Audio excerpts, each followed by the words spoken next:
Mga kaibigan, pamilya, mga kasama sa paglalakbay na ito, isang mapagpalang araw sa inyong lahat. Ang araw na ito ay hindi lang basta isang ordinaryong araw, ito ay isang imbitasyon. Isang tawag sa inyo na lumapit, makinig, at bumangon mula sa anumang bigat na bumabalot sa inyong puso at isipan. Dahil ngayon, sa mga susunod na minuto, ibabahagi ko sa inyo ang 5 makapangyarihang dasal. 5 panalangin na hindi lamang salita, kundi mga susi na kayang kalagin ang pinakamasikip na buhol sa inyong buhay at durugin ang anumang kadiliman na sumusubok na piringan ang inyong pag-asa. At ang totoo, may isa sa mga dasal na ito na kapag inyo lang natutunan at ginamit ng tama, kayang baguhin ang takbo ng inyong buong linggo, maging ang inyong buong buhay. Kaya kung nararamdaman mo na may buhol sa iyong puso, sa iyong pamilya, sa iyong pinansyal, o sa iyong relasyon, at gusto mong makalaya, kung ito ay umaalingaw sa iyo, manatili ka dahil ang paglalakbay na ito ay para sa iyo. Alam kong marami sa atin ang nakararanas ng mga panahon kung saan parang nasa gitna tayo ng isang labirin. Ang bawat daan ay tila bumarado, ang bawat desisyon ay puno ng pag-aalinlangan, at ang bawat umaga ay tila dinidiliman ng mga pighati na pilit nating itinatago sa ating kalooban. Naramdaman mo na ba yon? Yung pakiramdam na parang nakatali ang iyong mga kamay at paa ng libu-libong buhol na hindi mo alam kung paano kalagin. Yung pakiramdam na kahit anong sikap mo, parang may isang invisible na pader na pumipigil sa iyong pag-usad. Hindi ka nag-iisa. Maraming beses na rin akong napunta sa ganyang sitwasyon. Yung tipong gigising ka sa umaga na may mabigat na tanong sa iyong isip, kailan kaya matatapos ito? Kailan kaya ako makakalaya? Ang mga buhol na ito ay maaaring iba-iba ang anyo. Minsan, ito ay buhol ng takot at pag-aalala sa kinabukasan. Minsan, ito ay buhol ng pangamba sa kalusugan ng mahal sa buhay. Maaaring ito ay buhol ng kahirapan, ng utang na tila walang katapusan. Maaari ring ito ay buhol ng sakit sa nakaraan, ng mga sugat na hindi pa naghihilom, ng pagtataksil na pilit mong bitbit. At minsan, ang pinakamasakit sa lahat, ay ang buhol ng pag-aalinlangan sa sarili, ng kawalan ng tiwala na may kakayahan ka pang bumangon. Ang mga buhol na ito, mga kaibigan, ay ang mga kadiliman na sumisira, hindi lamang sa iyong kapayapaan, kundi sa iyong potensyal, sa iyong pag-asa, sa iyong buong pagkatao. Pero magandang balita ang dala ko sa iyo. Mayroong liwanag. Mayroong daan palabas. At ang mga susing ito ay nasa kapangyarihan ng panalangin. Hindi lang basta panalangin, kundi mga dasal na may layunin, may kapangyarihan, at may direktang koneksyon sa iisang may kapal na makakapagkalas ng lahat ng buhol at makakapagtaboy ng lahat ng kadiliman. Dahil ang Panginoon, ang Diyos na lumikha sa iyo, ay hindi kanya kinalimutan. Ang iyong sitwasyon, ang iyong laban, ay hindi lingid sa kanyang kaalaman. At higit sa lahat, hindi alin nag-iisa sa labang ito. Kaya huminga ka ng malalim. Maghanda ka dahil ang mga susunod na dasal ay magiging gabay mo sa paglaya. Bago tayo magsimula, hayaan mong ikwento ko sa iyo ang kwento ni Mang Tonyo. Si Mang Tonyo ay isang karpintero na napakahusay sa kanyang trabaho. Ang bawat muebles na ginagawa niya ay tila may sariling buhay, may sariling kaluluwa. Pero sa likod ng kanyang mga gawa na punong-puno ng sining, ay isang puso na pinupuno ng buhol ng matinding pag-aalala. Ang kanyang asawa ay may malubhang karamdaman, at ang mga gastusin sa ospital ay unti-unting lumalamon sa kanilang maliit na ipon. Nagsusumikap si Mang Tonyo, nagtatrabaho ng halos 18 oras sa isang araw, pero pakiramdam niya ay lalo lang siyang nalulubog.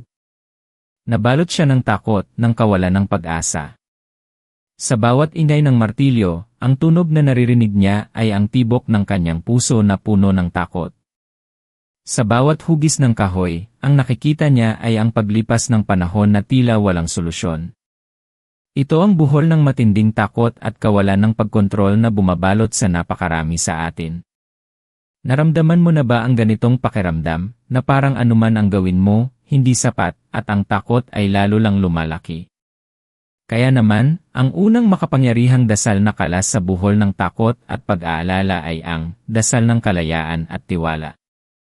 Ang dasal na ito ay hindi lang basta paghingi ng tulong. Ito ay isang deklarasyon ng iyong pananampalataya na may mas malaking puwersa, mas dakilang kamay na nagtatrabaho sa iyong buhay.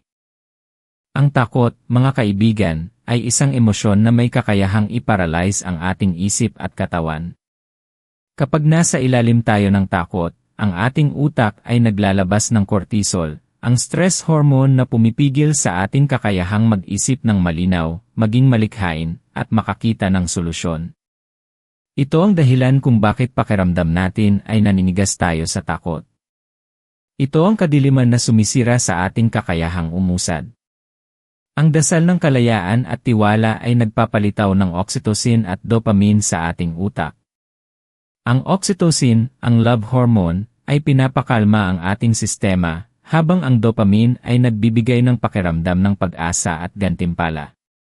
Kapag idinasal mo ito ng may buong puso, hindi lang basta pumapasok sa isip mo ang mga salita, kundi nagbabago ang chemistry ng iyong utak, nagbabago ang iyong pananaw, at nagbabago ang iyong pakiramdam. Narito ang dasal na ito, Mahal na Panginoon, Diyos ng lahat ng pag-asa at kapayapaan, lumalapit ako sa iyo ngayong araw na ito na may puso na puno ng pag-aalala at takot. Ang mga buhol ng pangamba ay pumipiga sa aking kaluluwa, at ang kadiliman ng kawalan ng kasiguraduhan ay sumisira sa aking pananampalataya.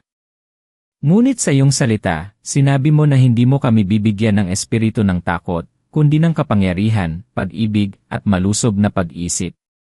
Pinipili kong ilatag ang lahat ng aking takot at pag-aalala sa iyong paanan. Pinipili kong magtiwala, Panginoon, na ikaw ang nasa kontrol, na ikaw ang tagapagkalas ng bawat buhol na pilit na pumipigil sa akin. Kalagan mo po ang buhol ng takot na bumabalot sa aking kalusugan, sa aking pinansyal, sa aking pamilya, sa aking kinabukasan. Palitan mo ito ng kapayapaan na higit sa lahat ng pag-unawa. Bigyan mo ako ng lakas na humakbang sa pananampalataya, kahit hindi ko nakikita ang buong daan. Salamat po, Panginoon, dahil ikaw ang aking kanlungan, ang aking tagapagligtas. Sa pangalan ni Jesus, Amen. Ulitin mo ito ng may buong puso, hindi lang minsan, kundi araw-araw. Tuwing mararamdaman mo ang takot na bumabalik, yakapin mo ang dasal na ito. Ang pagdarasal ay hindi lang monologe, ito ay dialoge. Hayaan mong marinig ng iyong puso ang sagot ng Panginoon, ang kanyang kapayapaan na dahan-dahang lumalaganap sa iyong kalooban. Si Mang Tonyo, matapos niyang matutunan ang dasal na ito, ay nagsimulang magbago ang kanyang pananaw. Hindi niya pa nakita ang solusyon sa problema ng kanyang asawa, pero ang bigat sa kanyang dibdib ay nabawasan. Nagpatuloy siya sa pagdarasal, at unti-unti, nagkaroon siya ng kapayapaan na mag-isip ng mga bagong paraan. Sa huli, isang kaibigan ang nag-alok sa kanya ng tulong sa pagbebenta ng kanyang mga gawa, at unti-unting nakalikom siya ng pondo. Ang buhol ng takot ay unti-unting nakalas, hindi dahil sa nawala ang problema, kundi dahil sa nagbago ang kanyang puso at pananaw. Ngayon, ipagpatuloy natin ang ating paglalakbay. Minsan, ang pinakamahirap na kalaban ay hindi ang takot, kundi ang pag-aalinlangan. Yung buhol ng pag-aalinlangan sa sarili, sa kakayahan ng Diyos, sa posibilidad na may mas magandang hinaharap para sa iyo. Ang pag-aalinlangan ay parang isang bulong na paulit-ulit na nagsasabi sa iyo na hindi ka sapat, na hindi ka karapat-dapat, na imposible ang pagbabago. Naranasan mo na ba yan? Yung pakiramdam na gusto mong maniwala pero may bahagi sa iyo na nagsasabing paano kung hindi, o hindi ko ito kaya. Ito ang kadiliman na sumisira sa ating potensyal, sa ating kakayahang abutin ang ating mga pangarap. Ibahagi sa comments kung saan ka nanonood at kung ang mensaheng ito ay pumapasok sa puso mo.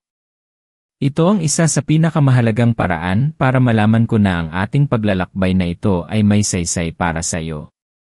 At makakatulong ito sa akin na gumawa pa ng mas maraming nilalaman na magbibigay inspirasyon at pagbabago sa ating lahat. Ang pangalawang makapangyarihang dasal ay ang dasal ng diwa ng pananampalataya at katiyakan. Ang pag-aalinlangan ay isang malakas na buhol dahil ito ay direktang umaatake sa ating kapasidad na maniwala.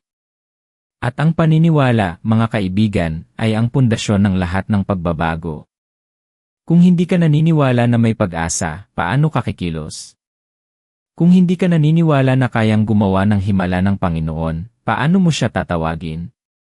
Ang pag-aalinlangan ay nagiging isang kadiliman na sumisira sa ating kakayahang mangarap at lumikha. Ang dasal na ito ay lumalaban sa negatibong self-talk at sa mga limitadong paniniwala na nakabaon sa ating subconscious mind. Kapag tayo ay nagdududa, ang prefrontal cortex natin, ang bahagi ng utak na responsable sa pagpaplano at paggawa ng desisyon, ay nagiging hindi gaanong aktibo. Parang nawawalan tayo ng direksyon. Ngunit kapag tayo ay nagdarasal ng dasal ng diwa ng pananampalataya at katiyakan, ini-activate natin ang mga neural pathways na konektado sa pag-asa at positibong pag-isip. Pinapagana natin ang ating Reticular Activating System o RAS na pumipili ng mga impormasyon sa paligid natin na nagkukumpirma ng ating paniniwala. Kung naniniwala kang may solusyon, ang RAS mo ay maghahanap ng mga solusyon. Ito ang kapangyarihan ng pananampalataya hindi lang sa espiritual na aspeto, kundi pati na rin sa siyentipikong lente. Narito ang dasal ng diwa ng pananampalataya at katiyakan. Ama, nasa iyong presensya ako ngayong araw na ito, humihingi ng tulong sa buhol ng pag-aalinlangan na gumagapos sa aking puso. Ang mga tinig ng pagdududa ay pilit na sumisira sa aking pananampalataya at sa iyong kakayahang kumilos. Ngunit alam kong ikaw ay Diyos na tapat at walang imposible sa iyo. Tanggalin mo po ang aking kawalan ng tiwala. Bigyan mo ako ng diwa ng pananampalataya na kayang maglipat ng mga bundok, tulad ng sinabi sa iyong salita. Ibinibigay ko sa iyo ang aking pagdududa, at sa halip ay hinihiling ko ang iyong katiyakan na ang iyong mga plano para sa akin ay plano ng pag-asa at kinabukasan. Tulungan mo po akong makita ang aking sarili sa pamamagitan ng iyong mga mata, na may kapansanan at kapurihan. Palakasin mo ang aking pananampalataya, Panginoon, upang ako ay makakilos ng may kumpiyansa at kapayapaan. Salamat po sa iyong walang sawang pag-ibig at katapatan.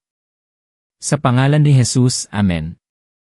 Ang dasal na ito ay isang affirmation, isang pagpapatibay sa iyong sarili at sa kapangyarihan ng Panginoon. Ulitin mo ito sa umaga, bago ka magsimula sa iyong araw. Ulitin mo ito kapag mayroon kang mahalagang desisyon na gagawin. At lalo na, ulitin mo ito kapag ang pag-aalinlangan ay pilit na bumabalik. May isang kaibigan ako, si Aling Nena, na matagal nang nagdududa sa kanyang kakayahang magnegosyo. Mayroon siyang napakagaling na kasanayan sa paggawa ng mga kakanin, pero takot siyang magtinda dahil sa takot na hindi ito magtagumpay. Sa bawat pagkakataon na may nagsasabi sa kanya na subukan niya, ang kanyang isip ay puno ng paano kung malugi ako, o baka pagtawanan lang ako ng tao. Ito ang buhol ng pag-aalinlangan na pumipigil sa napakaraming talento. Nang simulan niya ang dasal ng diwa ng pananampalataya, unti-unting nagbago ang kanyang pananaw. Hindi nawala ang kanyang takot, pero kasama ng dasal, nagkaroon siya ng lakas na mag-umpisa sa maliit.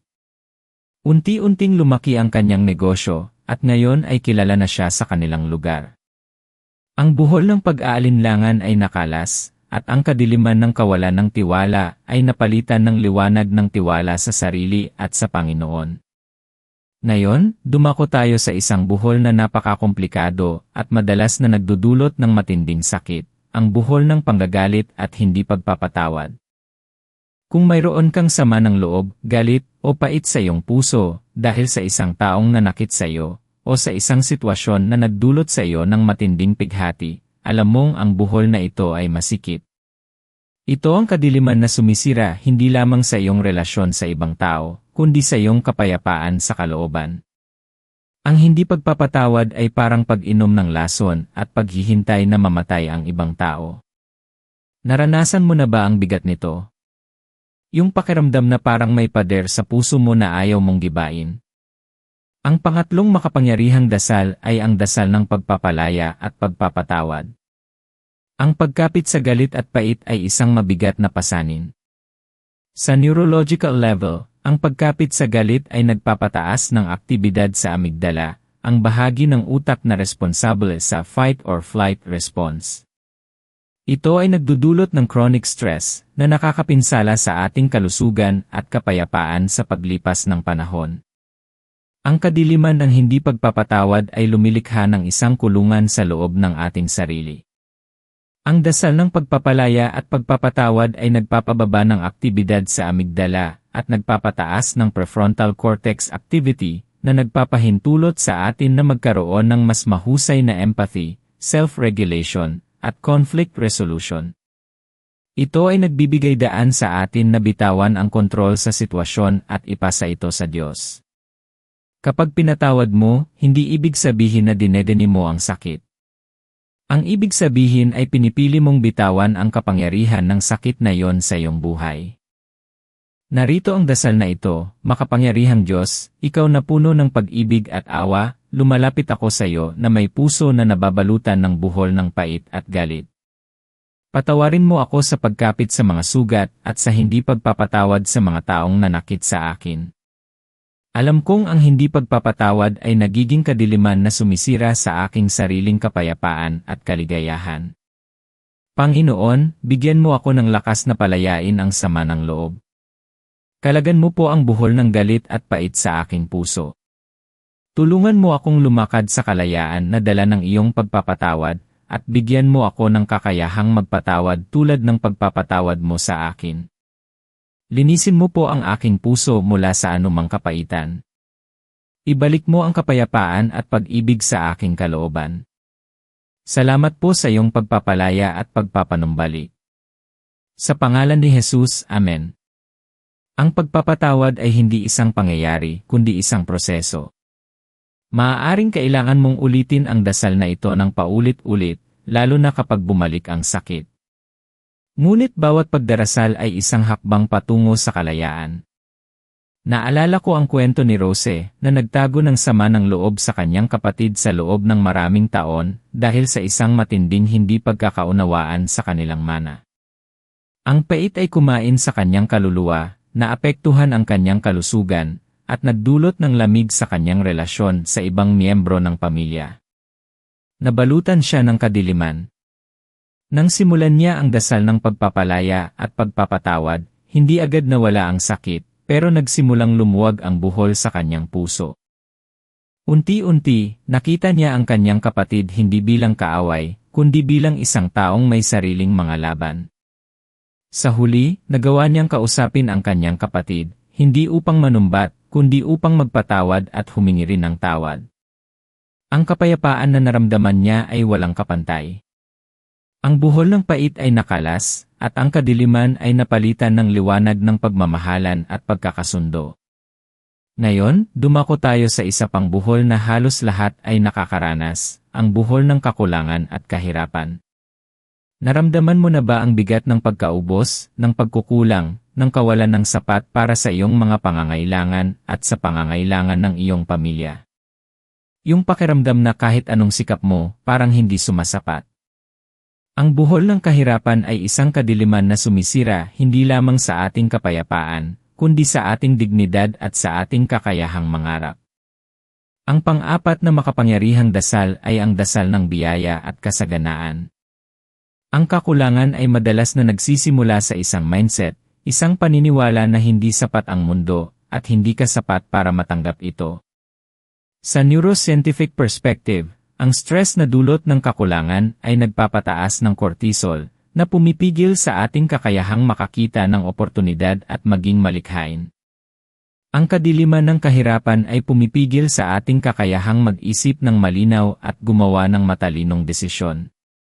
Ang dasal ng biyaya at kasaganaan ay nag-a-activate ng reward system ng utak na naglalabas ng dopamine at serotonin. Ito ay nagbabago ng ating pananaw mula sa kakulangan patungo sa posibilidad at kasaganaan. Ito ay hindi magic, kundi pagbabago sa ating mental framework na nagbubukas ng ating isip sa mga bagong oportunidad at solusyon. Ito ay nagtuturo sa atin na magtiwala sa Diyos bilang ating mapagkukunan, hindi lang sa ating sariling kakayahan. Narito ang dasal na ito, Amang nasa langit, ikaw na tagapagbigay ng lahat ng mabuting kaloob, lumalapit ako sa iyo na may puso na nababalutan ng buhol ng kakulangan at kahirapan. Ang kadiliman ng pag-aalala sa pinansyal ay sumisira sa aking kapayapaan at sa aking kakayahang magtiwala sa iyong probisyon. Ngunit sinabi mo sa iyong salita na ikaw ang nagbibigay ng lahat ng aming pangangailangan ayon sa iyong kayamanan sa kaluwalhasyan. Inilalatag ko po sa iyong paanan ang aking mga alalahanin sa pera, sa trabaho, at sa aming pang-araw-araw na pangangailangan. Kalagan mo po ang buhol ng kakulangan sa aking buhay at sa aking isipan. Buksan mo po ang mga pintuan ng oportunidad at biyaya. Tulungan mo akong magtiwala na ikaw ang aking tagapagbigay at hindi ako kailanman hahayaan na magkulang. Punuin mo ako ng karunungan upang pamahalaan ang iyong mga pagpapala. Salamat po, Panginoon, sa iyong saganang probisyon at sa iyong katapatan. Sa pangalan ni Jesus, Amen. Ang dasal na ito ay dapat sambitin hindi lang kapag may problema, kundi bilang isang paraan ng pamumuhay, isang deklarasyon ng pananampalataya na ang Diyos ang iyong pinagmumulan. Naalala ko ang kwento ni Mylene, isang single mother na nahihirapan sa pagpapalaki ng kanyang 2 anak. Ang sahod niya ay sapat lamang sa basic na pangangailangan, at lagi siyang may buhol ng takot na hindi niya kayang ipagkaloob ang lahat sa kanyang mga anak. Nabalutan siya ng kadiliman ng pangamba sa pinansyal. Nang simulan niya ang dasal ng biyaya at kasaganaan, unti-unting nagbago ang kanyang pananaw.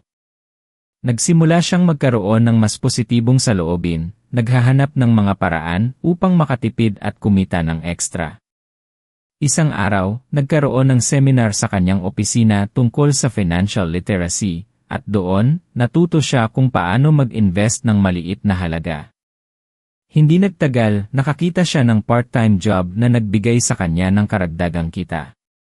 Hindi nawala ang lahat ng problema, pero ang buhol ng kakulangan ay unti-unting nakalas, at ang kadiliman ay napalitan ng liwanag ng pag-asa at kasaganaan. Ito ang kapangyarihan ng pagpapalit ng mindset sa pamamagitan ng panalangin. At ngayon, dumako tayo sa huling buhol, na sa aking palagay ay isa sa pinakamalalim at pinakakomplikado, ang buhol ng kalituhan at kawalan ng layunin. Naramdaman mo na ba ang pakiramdam na parang nawawala ka sa gitna ng isang malaking gubat, hindi mo alam kung saan ka pupunta, kung ano ang dapat mong gawin, o kung ano ang tunay mong layunin sa buhay? Yung pakiramdam na parang naglalakad ka lang ng walang direksyon. Ito ang kadiliman na sumisira sa ating pag-asa at sa ating kakayahang matupad ang ating buong potensyal. Ang panglimang makapangyarihang dasal ay ang dasal ng direksyon at layunin. Ang kalituhan at kawalan ng layunin ay maaaring magdulot ng matinding pakiramdam ng kawalang saysay. Kapag wala tayong malinaw na direksyon, ang ating utak ay nagiging vulnerable sa pagkabalisa at depression. Ang default mode network o INN ng ating utak, na aktibo kapag hindi tayo nakatuon sa isang gawain, ay maaaring maging overactive, na nagdudulot ng pagmumuni-muni sa mga negatibong bagay. Ito ang kadiliman ng kawalan ng direksyon. Ang dasal ng direksyon at layunin ay nag-a-activate ng executive function ng utak, na nagpapahintulot sa atin na magkaroon ng malinaw na pag-isip, pagpaplano, at paggawa ng desisyon. Ito ay nagbibigay daan sa atin na makonekta sa mas malaking layunin, isang bagay na higit pa sa ating sarili. Ito ay nagdudulot ng pakiramdam ng kapayapaan at direksyon. Narito ang dasal na ito, Banal na Espiritu, aking gabay at tagapayo, lumalapit ako sa iyo ngayong araw na ito na may puso na nalilito at naghahanap ng layunin.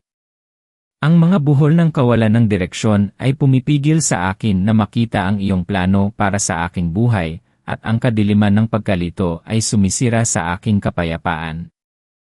Ngunit sinabi mo sa iyong salita na ikaw ang ilaw sa aking landas, at ikaw ang magbibigay ng karunungan sa sinumang humingi.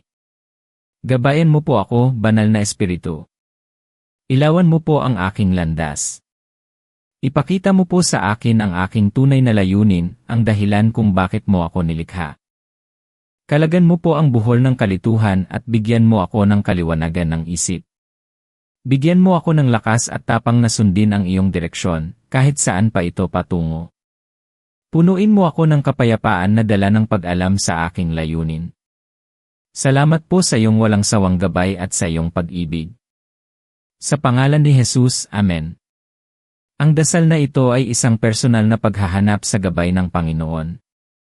Hindi ito basta paghingi ng kasagutan, kundi isang pagbubukas ng puso sa direksyon na gusto niyang ibigay sa iyo. Minsan, ang direksyon ay hindi agad-agad na ibinibigay sa isang malaking pangitain, kundi sa mga maliliit na hakbang, sa mga pahiwatig, at sa mga taong ilalagay niya sa iyong buhay. Naalala ko si Kevin, isang batang propesyonal na nakaramdam ng pagkalito sa kanyang karera.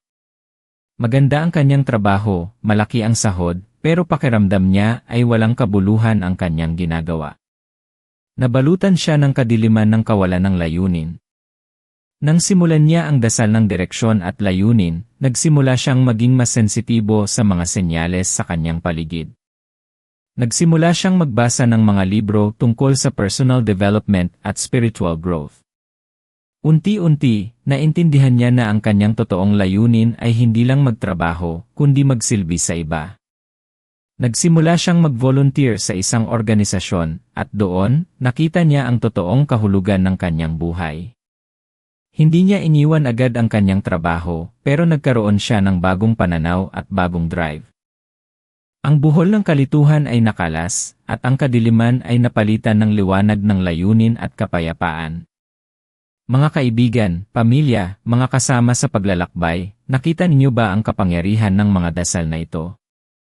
Ang bawat isa ay may kakayahang kalagan ang isang partikular na buhol, isang partikular na kadiliman na sumisira sa ating buhay. Ang takot, pag-aalinlangan, pait, kakulangan, at kalituhan ay mga kalaban na pilit na pumipigil sa atin na maging ang ating pinakamahusay na bersyon. Pero ang kapangyarihan ng panalangin ay higit sa lahat ng mga ito. Ito ay nagbibigay ng pag-asa, nagpapataas ng ating autoestima, at nagbabago ng ating buong pagkatao. Ikaw ay nilikha para sa isang mas dakilang layunin. Ikaw ay may potensyal na higit pa sa iyong naiisip. Ang iyong kwento ay hindi nagtatapos dito. Ang pinakamahusay sa iyo ay hindi pa dumarating, at sa tulong ng mga dasal na ito, magagawa mong kalagan ang lahat ng buhol at lumakad sa liwanag.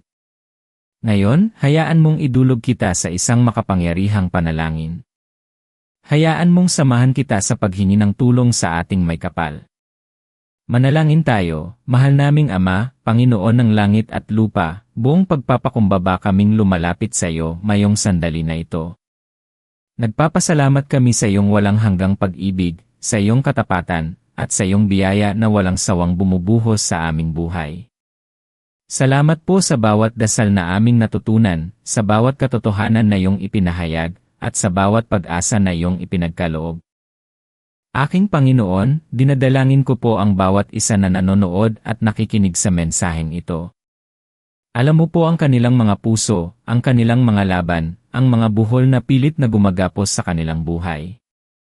Mayroong nakikinig ngayon na puno ng takot sa kinabukasan, sa kalusugan, sa pamilya. Kalagan mo po ang buhol na ito ng takot, Ama, at palitan mo ng kapayapaan na higit sa lahat ng pag-unawa. Mayroon din pong nababalutan ng pag-aalinlangan sa iyong kakayahan, o sa kanilang sariling kakayahan na bumangon. Ibalik mo po ang kanilang pananampalataya. Tanggalin mo ang bawat pagdududa, at punuin mo sila ng katiyakan na walang imposibleng gawin sa iyong kapangyarihan. Ipakita mo po sa kanila ang kanilang halaga sa iyong mga mata. Para po sa mga may buhol ng pait at hindi pagpapatawad sa kanilang puso, dalangin ko po ang iyong nakapagpapagaling na kapangyarihan. Palayain mo po sila mula sa bigat ng galit at sama ng loob. Bigyan mo sila ng biyaya upang magpatawad, at bigyan mo sila ng kapayapaan na dulot ng iyong pagpapalaya. At sa mga nahihirapan sa buhol ng kakulangan at kahirapan, hinihiling ko po ang iyong saganang probisyon. Buksan mo po ang mga pintuan ng biyaya, ng oportunidad, at ng kasaganaan. Turuan mo silang magtiwala sa iyo bilang kanilang tagapagbigay, at ipakita mo po sa kanila ang mga paraan upang sila ay umunlad. Panginoon, para po sa mga nalilito at nawawalan ng layunin, dalangin ko po ang iyong banal na espiritu na siyang maging gabay nila. Ilawan mo po ang kanilang landas, ipakita mo sa kanila ang iyong perpektong plano para sa kanilang buhay. Bigyan mo sila ng kaliwanagan ng isip at tapang na sundin ang iyong direksyon.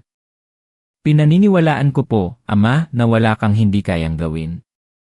Ang bawat buhol ay iyong kayang kalasin, ang bawat kadiliman ay iyong kayang durugin ng iyong liwanag. Ipinapahayag ko po ang iyong pagbabago at pagpapalaya sa buhay ng bawat isa na nanalangin at naniwala sa araw na ito.